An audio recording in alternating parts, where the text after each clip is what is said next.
नमस्कार আমি সায়ন্তী চলে এসেছি আবারও একটা নতুন রেসিপি নিয়ে। আজ আমি তৈরি করছি পনিরের একটা রেসিপি। এটা কিন্তু পেঁয়াজ দিয়ে হবে, নিরামিষ রেসিপি কিন্তু পেঁয়াজ দিয়ে।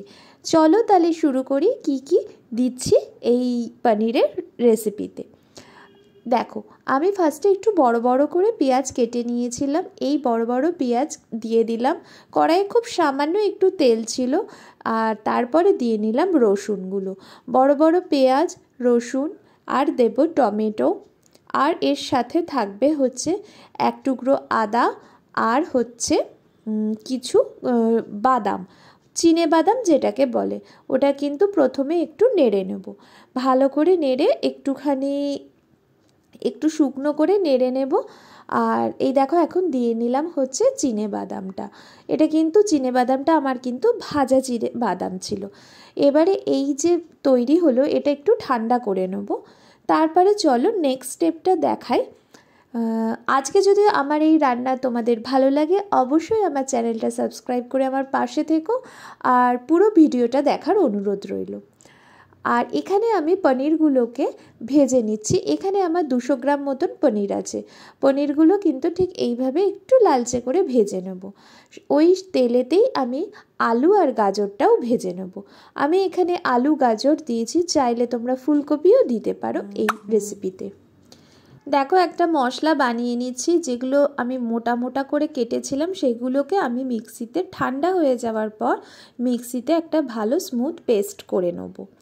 ঠিক আছে, এরপরে আমি আবারও চলে এলাম ওই আলু আর গাজরটা দিকে। আলু গাজরটা ভাজা হয়ে গেল, সামান্য পরিমাণ একটু নুন দিয়ে নিলাম। এবারে নেক্সট হচ্ছে সামান্য তেল আর সাথে কিছুটা বাটার দিলাম। বাটারটা কিন্তু তোমরা আরও একটু বেশিও দিতে পারো, আমি দিলাম না, আমি যেহেতু খাই না অতটা বেশি। আচ্ছা, এখানে কিন্তু দিয়ে নিয়েছি একটু মেথি ফোড়ন। দেখলে মেথিটা অল্প কিছুটা দিলাম, এবং তারপরে কিন্তু মেথিটা জাস্ট গন্ধটা হয়ে যাবে তেলে, তারপরে কিন্তু মেথিটা কিন্তু ফেলে দেবে। তোমরা দেখতেই পেলে আমি ফেলেও দিলাম। এবারে যে পেস্টটা ছিল সেই পেস্টটা তেলে দিয়ে নিলাম, আর সামান্য পরিমাণ হলুদ তেলে ভেজে নিলাম যাতে রঙটা খুব সুন্দর আসে। এবারে যখন একটু মশলাটা কষানো হয়ে গেল তারপরে দিয়ে দিলাম 1 চামচ মতন জিরে গুঁড়ো, 1 চামচ মতন লঙ্কার গুঁড়ো। লঙ্কাটা কিন্তু অবশ্যই তোমরা নিজেদের মতন করে দেবে। এখানে দেখতেই পেলে মিক্সি ধোয়া জলটাও আমি এখানে দিয়ে নিলাম। মশলাটা কিন্তু এখানেও ভালো করে কষিয়ে নেবার পর এখানে কিন্তু তেল ছেড়ে দেবে। তেলটা ছেড়ে গেলে তুমি এখানে দিয়ে দেবে সামান্য পরিমাণ নুন, যেহেতু আগে আমি নুনটা খুব একটা দিইনি, শুধু আলুতেই পড়েছিল।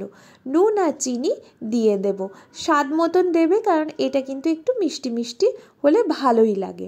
অবশ্য যদি যারা মিষ্টি খেতে চাও না তারা স্কিপ করতেই পারো। আমি এখানে আলু গাজরটা দিয়ে নিলাম, আর দিলাম মটরশুঁটি, কাঁচা মটরশুঁটি। শীতকাল, এখন কাঁচা মটরশুঁটি খুবই ভালো পাওয়া যায়, তো মটরশুঁটিটা দিয়ে ভালো করে কষিয়ে নেব। কষানো হয়ে গেলেই দিয়ে দেব গরম জল। গরম জলটা দেওয়াটা আমার এখানে দেখানো হয়নি, তবে সবসময় চেষ্টা করবে গরম জল দেওয়া। গরম জল দিয়ে ভালো করে ফুটিয়ে নেব।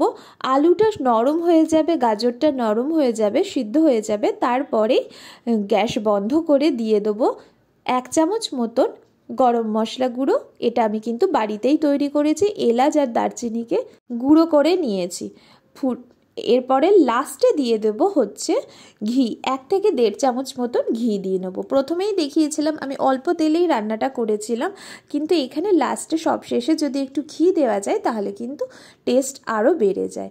ব্যাস রেডি হয়ে গেল আজকের স্পেশাল রেসিপি মটর পনির। এটা কিন্তু আমি পেঁয়াজ দিয়েছি।